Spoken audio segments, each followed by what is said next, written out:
봉독하실 때 마태복음 1장 1절에서 11절까지 한길환 집사님 봉독하시겠습니다. 다 같이 기립하셔서 하나님의 말씀을 봉독하시겠습니다.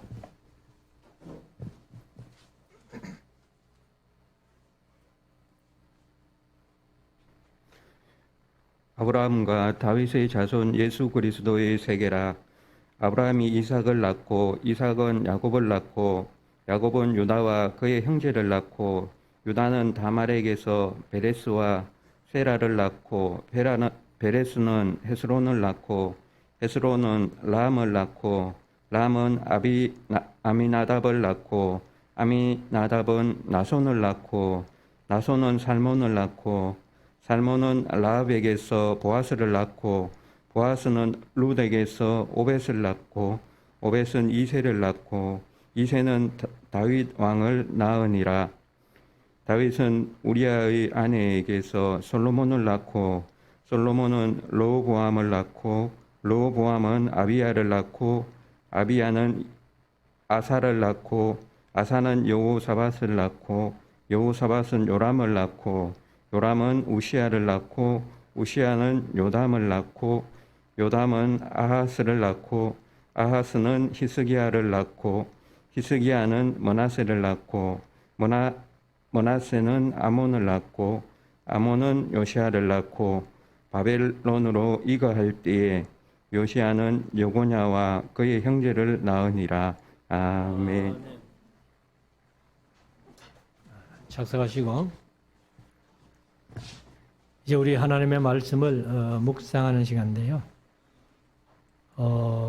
이제 구약을 끝내고 신약으로 들어왔습니다. 오늘부터 이제 제가 은퇴할 때까지 아마 신약을 다 끝낼 것 같아요. 보니까 아무튼 한 3년 계획하고 이 신약을 마무리를 하려고 합니다. 우리가 이제 구약 성경은 뭐 항상 좀 어렵게 생각했던 부분들이 없지 않아 있죠. 그렇지만은 우리가 창세기부터 이제 39권 말라기까지를 쭉 해오면서 지금 시가서는 제가 수요일 날 저녁에 하기 때문에 아직 시가서는 계속 이제 나갈 것이고 시가서도 이제 시편 끝나면은 뭐 잠언전도 와가서는 얼마 안 하면 되니까 끝나고 나면은 뭐 수요일 저녁엔 또 어떻게 하든지 그렇게 생각을 해 보겠습니다. 그래서 우리가 이제 구약을 어렵게 여겼던 그런 말씀들이 차근차근 이렇게 해보니까 그렇게 어렵지는 않다 하는 것을 아마 우리 성도들이 느껴서리라고 생각을 합니다. 하나님께서 이제 이스라엘을 모세를 통해서 출애굽 시켜가지고 시내산 밑에 와가지고 하나님과 이스라엘 백성들 사이에 언약을 맺었죠.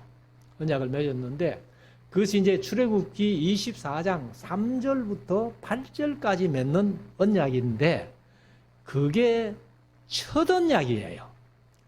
첫 언약이라는 말은 히브리서 8장 7절에 처음으로 나옵니다. 그리고 다른 성경에는 첫 언약이라는 말이 한 군데도 없고 히브리서에서만 4번 딱 나오는데 8장 7절에 한 번 나오고 9장에 3번 나와요. 그래서 이제 4번, 성경 전체에 4번 나오는데 그 첫 언약이 뭐냐 하면은 우리가 일반적으로 얘기하는 구약이라는 말입니다. 그래서 제가 이제 강조하면서 늘 그렇게 질문을 해옵니다. 우리 성도들이 다 대답할 줄 믿습니다만은 구약이라는 말이 성경에 나와요, 안 나와요?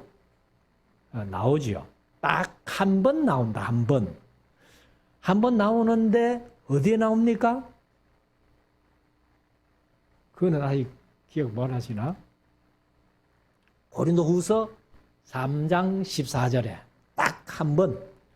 그것도 구약을 설명하는 내용이 아니고 너희가 구약을 읽을 때에 얼굴에서 수건이 벗어지지 아니했다. 이 정도로 구약이라는 말이 나옵니다.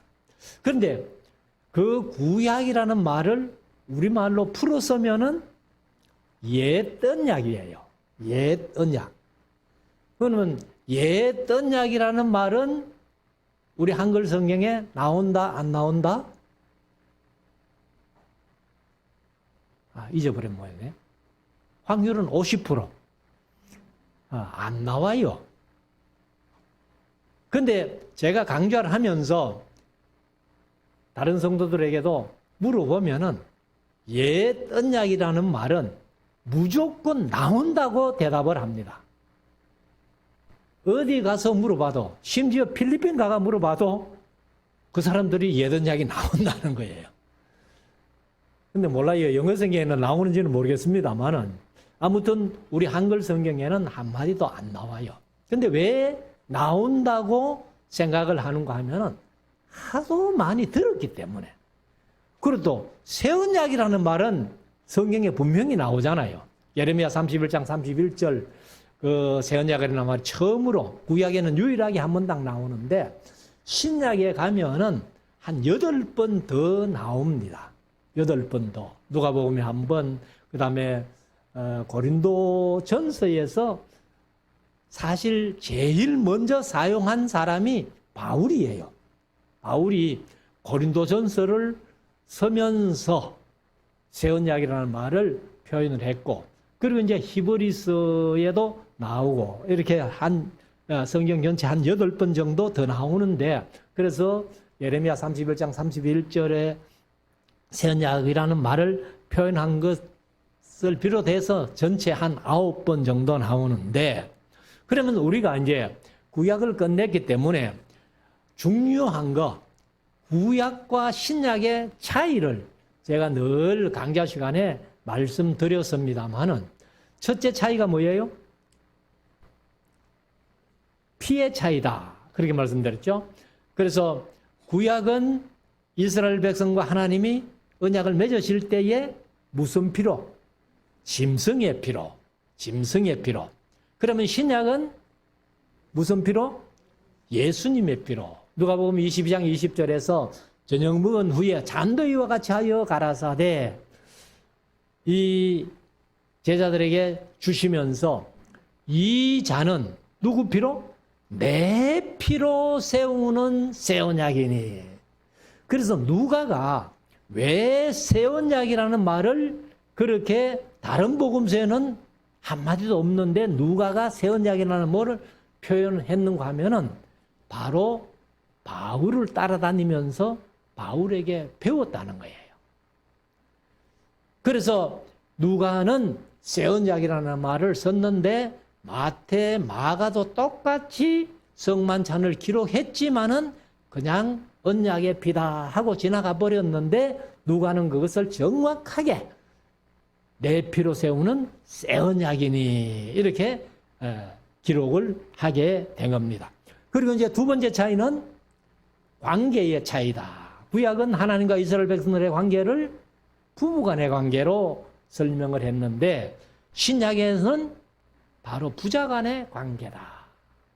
그래서 부부는 우리 한국에는 뭐 이제 이 촌수를 얘기를 하면 다 잘 알고 대답을 하시는데 뭐 중국만 가도 그 촌수를 잘 모르더라고요.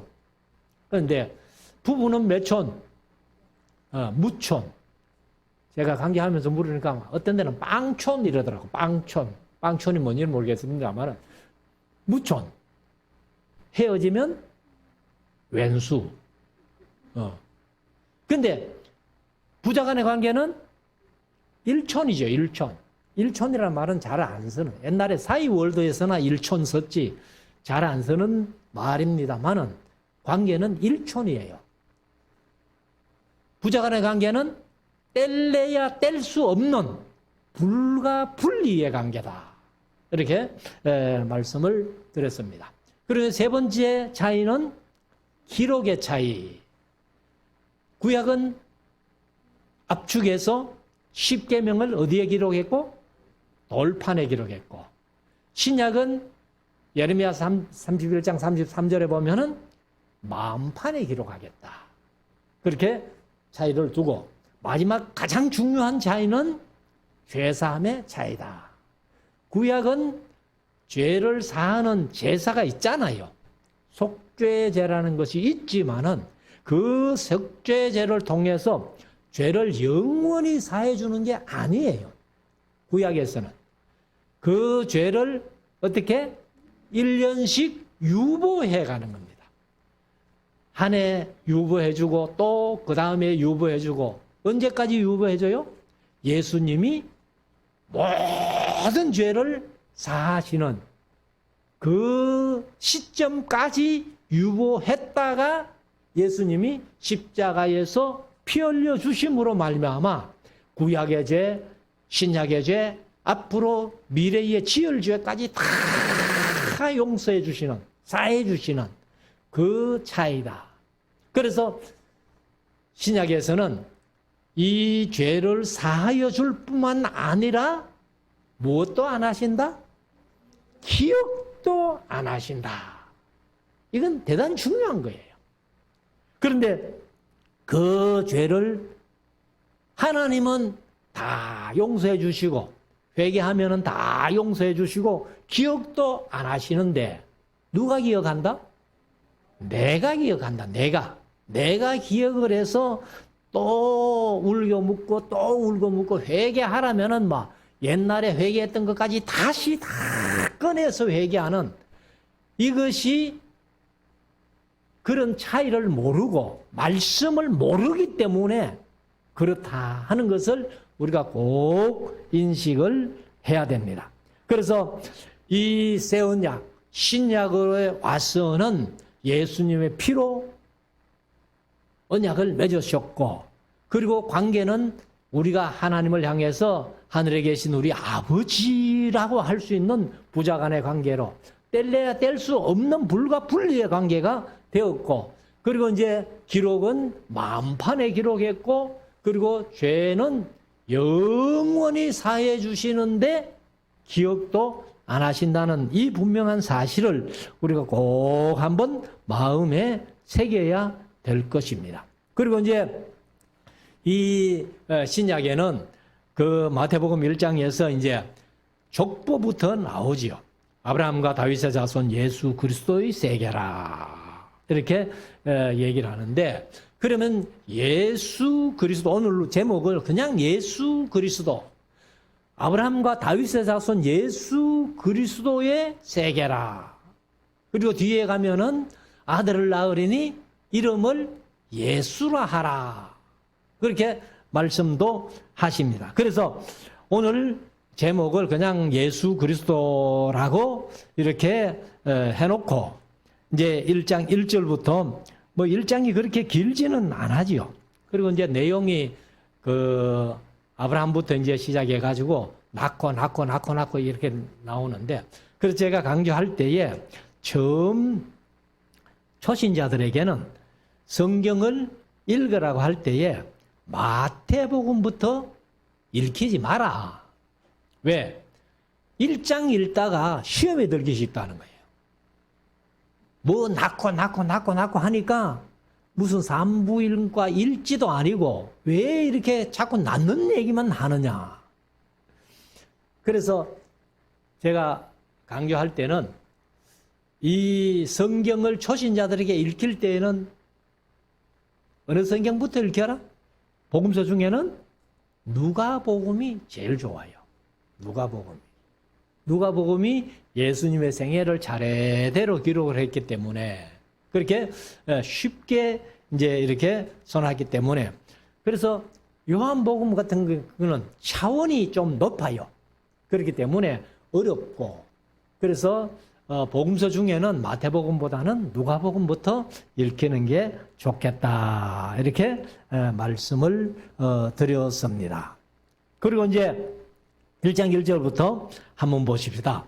아브라함과 다윗의 자손 예수 그리스도의 세계라. 여기 이제 세계라 한 것이 개역 개정은 계보라 이렇게 얘기를 했어요. 이게 족보란 말이에요. 족보. 그래서 사실 여기는 이제 아브라함부터 족보가 기록되어 있지만은 이 누가복음의 3장에 가면은 예수님의 족보가 어디서부터 시작을 해요? 누가복음은 이제 밑에서 올라가죠. 이상은 이래 올라가 가지고 맨 끝에 그 이상은 하나님이라. 그러니까 하나님부터 시작하는 거예요. 그리고 하나님이 아담을 창조하시고, 그리고 이제 아담의 족보가 노아까지 창세기 5장에 기록되어 있고, 그리고 이제 창세기 11장에서 아브라함을 택하시고, 그 다음에 아브라함이 이삭을 낳고, 이삭이 야곱을 낳고, 야곱이 유다와 그 12형제를 낳고, 그리고 이제 유다가 창세기 38장에 보면은 베레스와 셀라를 낳고, 이렇게 베레스의 족보가 이어지는데, 그 창세기 38장 베레스 얘기가 끝나고는 족보가 끊어져 버립니다. 그래서 출애굽기, 레위기, 민수기, 신명기, 요수와 사사기까지 족보가 없어요. 근데 그 족보를 이어주는 책이 룻기다. 룻기 4장에 보면은 베레스의 세계는 이러하니라 하고 그 족보를 이어가지고 어디까지 가느냐? 다윗까지 가요. 그렇게 이어지는 족보. 그 다음에 이제 다윗부터는 사실 다윗 왕조가 이제 예수님의 족보잖아요. 그래서 오늘도 여기 보면은 다윗 왕조의 족보가 쭉 이어지는데, 아무튼 아브라함의 자손, 다윗의 자손, 예수 그리스도의 세계라, 계보라, 족보라, 막 이렇게 하면 되는데, 2절, 아브라함이 이삭을 낳고, 이삭은 야곱을 낳고, 야곱은 유다와 그의 형제를 낳고, 그의 형제가 몇 명이에요? 12명이죠. 유다를 비롯한 야곱의 12아들. 그것이 이제 12지파였다 하는 것을 우리가 잘 알고 있고, 3절, 유다는 다말에게서, 여기는 이제 특이한 게 여자들의 이름이 나와요. 근데 유다는 다말에게서,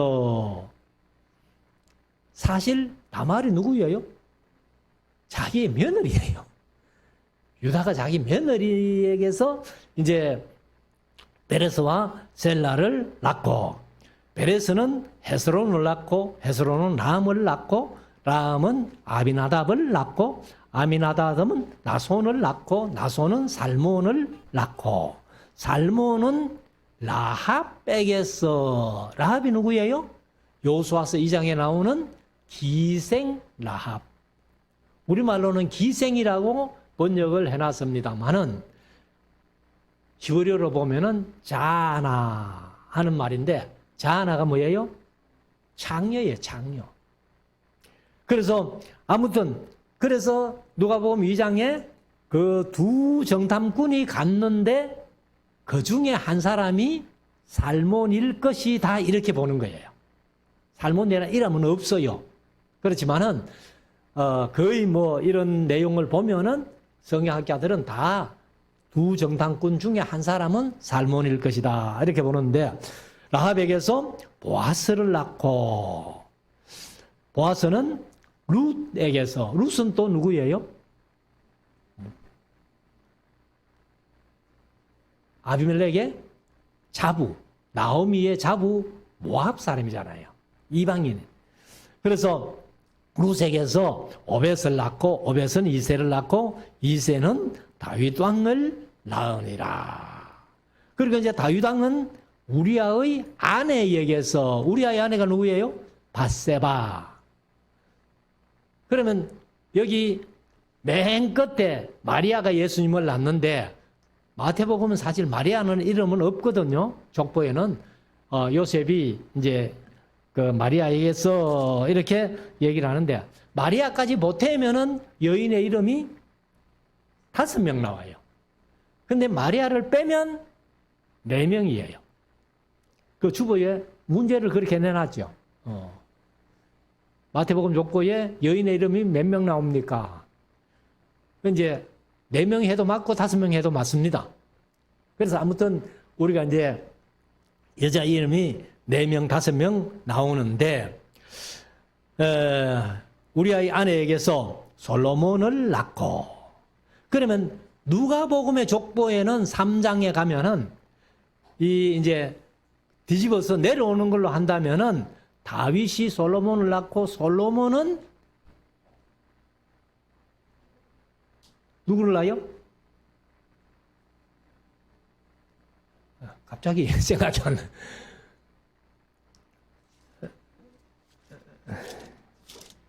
나. 나단을 낳아요. 나단이 아닌데.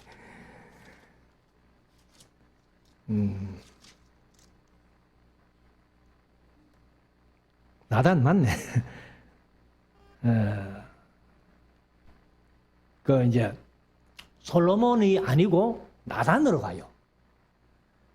그 나단이 이제 바세바의 아들입니다. 솔로몬도 바세바의 아들이고 나단도 바세바의 아들이에요. 근데 이제 족보가 이제 누가복음에는 나단으로 간 족보는 사실 마리아의 족보다 이렇게 말씀드렸고, 여기 이제 마태복음에 솔로몬으로 간 족보는 다윗 그 요셉의 족보를 기록했다, 이렇게 보시면은 됩니다. 그래서 17절, 그런즉 모든 대수가 아브라함부터 다윗까지 14대요. 그래 이제 아브라함부터 다윗까지는 14대가 맞습니다. 근데 이제 다윗부터 바벨론으로 이교할 때까지 14대요. 여기는 상당히 많이 빠졌어요.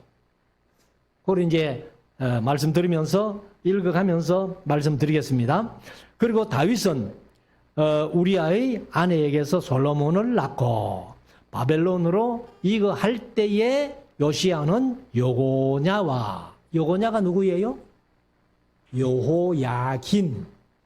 요호야김이 아니고, 요호야김은 아버지고 요호야긴, 이것이 이제 예레미야서에 나오는 얘기예요. 그 요호야긴이 다른 이름이 요고냐고, 또 다른 이름이 뭐예요? 테스트 한다, 테스트. 고니야. 그래서 요호야긴, 그 다음에 요고냐, 고니야, 이렇게 세 가지 이름을 가지고 있는데, 그래서 요시야는 요고냐와 그의 형제를 낳으니라. 그래서 이 이름들이 이제 쭉 이렇게 나오는데, 자, 7절부터 다시 한번 보십시다. 솔로몬은 이제 잘하면 우리가 남방 유다의 왕들을 다 외워놨으니까 잘 한번 보세요. 솔로몬은 르호보암을 낳고, 르호보암은 아비야를 낳고, 아비야가 다른 이름은 아비얌이죠. 아비얌. 그리고 아비야는 아사를 낳고, 아사는 여호사밧을 낳고, 여호사밧은 요람을 낳은 것까지는 맞아요. 요람이 다른 이름으로 여호람이죠. 여호가 압축돼서 요람 이렇게 됐는데, 사실 요람이 누구를 낳아요? 아시아가 빠졌어요. 아시아. 그래서 아시아가 빠지고, 아시아는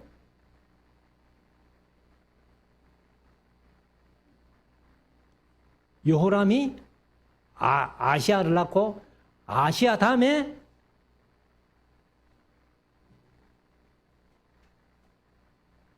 요하스죠, 요하스. 그 요하스가 또 빠졌잖아요. 아시아가 죽고, 그 아달랴, 악한 아달랴가 자기 손자들 다 죽여버리고 핏덩이 하나 훔쳐내가지고 7살 때 왕식인 그 왕이 요하스 왕이잖아요. 그래서 요하스가 빠졌어요. 요하스도 빠졌고, 그 다음에 이제 요하스의 아들이 누구예요? 아마샤도 빠졌어요. 그리고 아마샤가 아사랴를 낳죠. 아사랴의 다른 이름이 우시아라는 거예요. 그러면 여기는 여호람이 우시아를 낳은 걸로 되어 있는데, 여호람이 아시아를 낳고, 아시아가 요하스를 낳고, 요하스는 아마샤를 낳고, 이렇게 다 빠져버린 거예요. 그래서 이것을 이제 우리가 잘 한번 정리를 해야 되고, 자, 9절. 우시아는 요담을 낳고 요담은 아하스를 낳고 아하스는 히스기야를 낳고 여기 이제 히스기야는 므낫세를 낳고 므낫세는 아몬을 낳고 므낫세가 이제 55년 통치하고 아몬이 2년 통치하는데 신하들이 죽여버렸죠. 아몬은 요시아를 낳고 여기까지는 이제 또 그대로 내려왔습니다. 11절 바벨론으로 이거 할 때에 요시아는 여고냐는 여호야긴이라고 말씀드렸죠. 그러면 여호야긴의 아버지가 여호야김이거든요. 여호야김인데 여호야김이 빠졌어요. 그래서 요시야, 여호야긴 이래 가야 되는데 여호야김은 빼버리고 여고냐를 낳고 그리고 이제 그의 형제를 낳으니라. 그러면 요시야의 아들들이 왕이 몇 명 됐어요? 여호아스가 왕 됐다가 3개월 만에 애굽으로 잡혀가 버리고 그 다음에 맏아들 엘리야김을 애굽 왕 바르노고가 이름을 여호야김이라고 고쳐가지고 이제 왕을 세워서 11년을 통치하고 여호야김이 여호야긴을 낳고 여호야긴이 3개월 통치하다가 바벨론으로 잡혀가 버리고 그리고는 마따니아라는 아들을 시드기야로 고쳐가지고 바벨론 왕이 왕을 씌워준. 그러니까 이제 쭉 보니까 몇 사람 빠졌잖아요. 그 다음에 12절 바벨론으로 이거한 후에 요고냐는 스알디엘을 낳고 스알디엘은 스룹바벨을 낳고 이것도 하나 빠졌어요. 역대상 3장 17절부터 이렇게 쭉 보면은 보다야라는 한 사람이 빠져 있습니다. 그렇게 빠져 있고 13절 스룹바벨은 아비우스를 낳고 아비우스는 엘리야김을 낳고 엘리야김은 아소르를 낳고 아소르는 사독을 낳고 사독은 아킴을 낳고 아킴은 엘리우스를 낳고 엘리우스는 엘라사를 낳고 엘라사는 마단을 낳고 마단은 야곱을 낳고 야곱은 마리아의 남편 요셉을 낳았으니. 그러면 이제 여기에 14대로 만들어 놨는데 왜 다윗부터 바벨론으로 이거 할 때까지는 그렇게 많은 사람을 빼버리고 14대를 맞춰놨느냐? 그 이유는 알 수는 없어요. 근데 우리가 이제 다윗을 강조하다 보니까 다윗이라는 이름 히브리어로 세 글자가 자음이 나오는데 그게 이제 히브리어는 글자마다 수가 있습니다. 예를 들어 이제 우리 영어로 말하면 A, B, C, D, E, F, G잖아요. 그럼 이제 히브리어는 알렙, 베트, 기물, 달렛, 해, 와우, 잔 이렇게 나오는데 그게 이제 알렙이 1이고 그 다음에 벳이 2이고 이렇게 되거든요. 그러면 이제 달렛이 4예요. 그리고 다윗 할 때에 이 달렛, 와우, 달렛이거든. 그러면 달렛이 4고 와우가 6이니까 그러면 4 더하기 6 더하기 또 달렛 4니까 14라는 숫자가 되는 거예요. 그러니까 그 다윗이라는 14라는 수에다가 맞추기 위해서 아브라함부터 다윗까지 14대, 다윗부터 바벨론을 이거 할 때까지 14대, 바벨론을 이거 한 후부터 그 예수님이 나시기까지 14대 이렇게 해서 그래 이제 바벨론을 이거 한 후에는 한 사람보다 야라는 사람이 빠졌고 그 다음에 다윗부터 바벨론 이거 할 때까지는 그 왕들이 쭉 빠진 것을 이제 말씀드렸는데 자 17절 그런즉 모든 대수가 아브라함부터 다윗까지 14대 다윗부터 바벨론으로 이거 할 때까지 14대 바벨론으로 이거 한 후부터 그리스도까지 14대더라.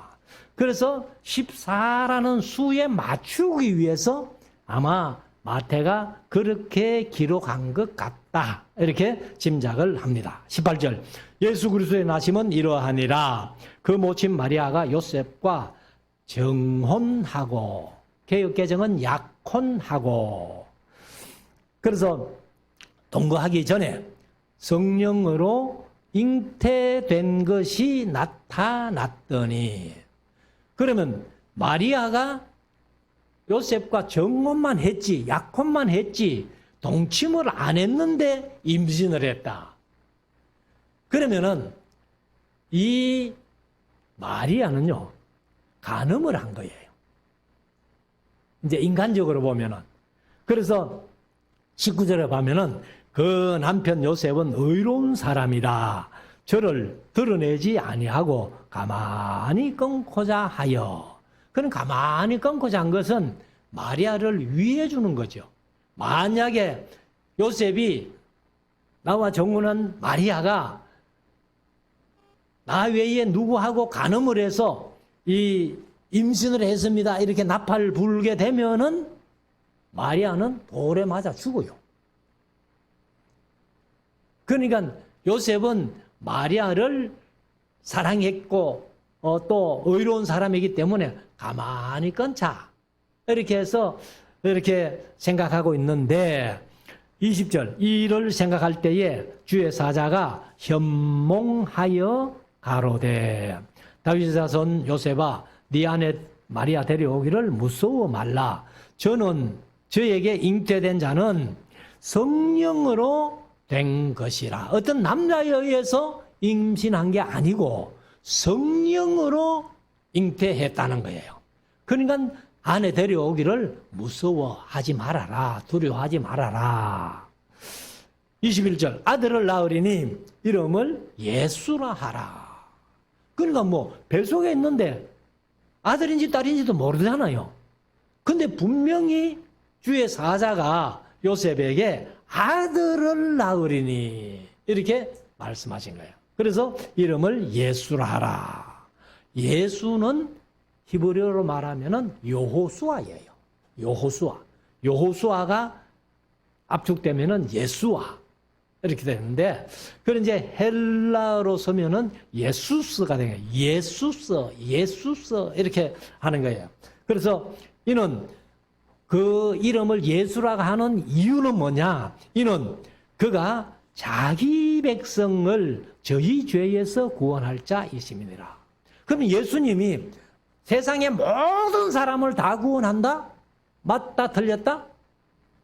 틀린 거예요. 세상의 모든 사람을 다 구원하는 건 아니에요. 누구를 구원해요? 자기 백성만. 그러니까 우리가 일반적으로 예수님은 모든 세상 사람들을 다 구원해 주신다. 그랬으면 좋겠죠. 그런데 여기 보면은 자기 백성을 저희 죄에서 구원한다는 거예요. 그래서 그 당시에 유대인들은요, 메시아가 오면은 아마 힘이 대단한 모세 같은 요수아 같은 그런 장군이 와가지고 우리를 로마의 압제에서 해방시켜 주실 거야. 이렇게 기대하고 있는데 요셉에게 얘기를 할 때는 저희 죄에서 구원하는 것이 로마에서 구원해 주는 그런 메시아가 아니라는 겁니다. 그래서 22절에 이 모든 일에 된 것은 주께서 선지자로 하신 말씀을 이루려 하심이니 가라사대. 23절 보라 처녀가 잉태하여 아들을 낳을 것이요 그 이름을 임마누엘이라 하리라 하셨으니 이를 번역한즉 하나님이 우리와 함께 계시다 함이라. 이 말씀은 이제 이사야서 7장 14절 말씀을 인용한 건데요. 마태가 마태복음을 기록하면서 선지자가 말씀하신 것을 이루려 하심이라 하는 그런 내용이 12번 나와요. 12번 나오는데 사실 8번은 사실 예언한 것이고 그대로 이루어진 건 맞고 한 4번 정도는 예언이 아니에요.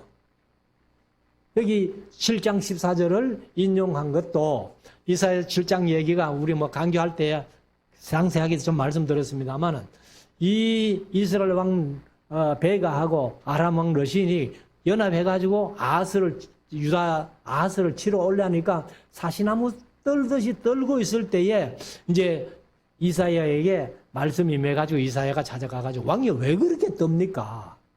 떨지 마십시오. 하나님께서 어떤 징조를 분명히 주실 겁니다.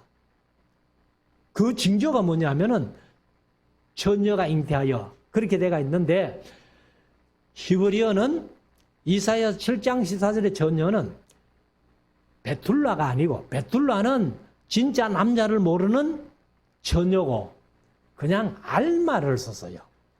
알마라는 말이 뭐냐 하면은 젊은 여자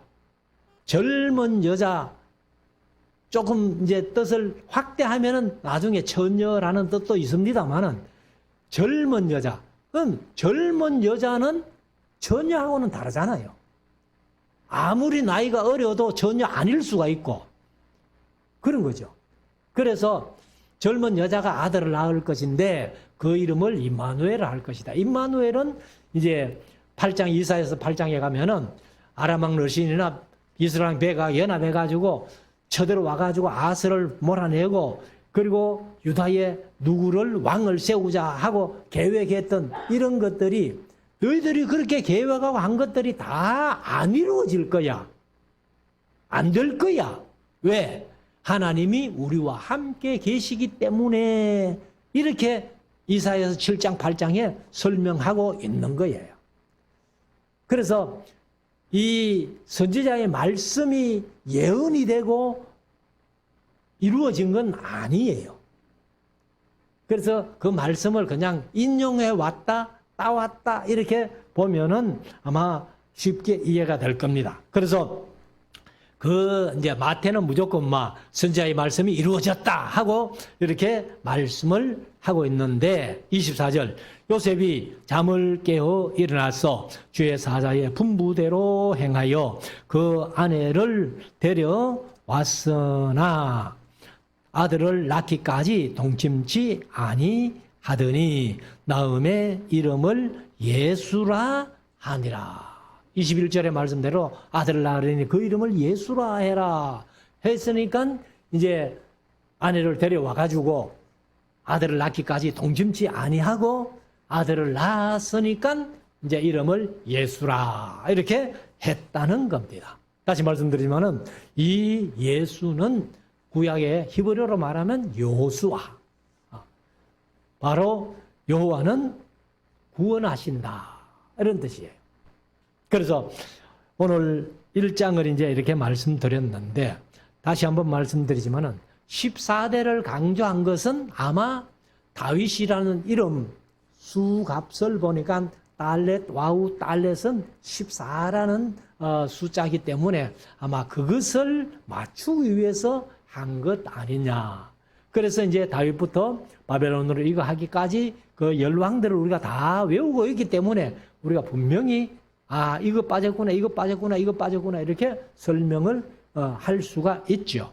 그리고 이제 바벨론으로 이거한 후에 보다야라는 한 사람이 빠졌다는 것도 제가 말씀을 드렸습니다. 그리고 이제 보라 처녀가 잉태하여 아들을 낳으리니 그 이름을 임마누엘을 하리라 하는 말씀도 이사야서 7장 14절을 말씀하신 건데 이사야서에는 처녀라는 말보다는 젊은 여자가 그래서 8장에 가면은 이사야가 자기 아내와 동침을 해서 아들을 낳을 때에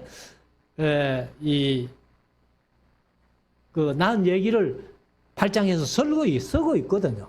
그러니까 전혀 마리아가 아니고 이사야의 아내가 아마 그때는 좀 젊었는가 봐요. 그래서 이 아들을 낳았다 하는 것을 이제 말씀을 드립니다. 그래서 우리가 신약에서는 우리가 좀 구약보다는 확실히 많이 알고 있기 때문에 어려운 점만 이렇게 좀 짚어줘도 신약은 우리가 쉽게 이해할 수 있겠다. 그래서 우리 모든 성도들이 하나님의 말씀을 잘 이해하고 깨달아서 이 말씀대로 신앙생활하는 우리 모두가 될 수 있기를 주의 이름으로 축원합니다. 기도드리겠습니다.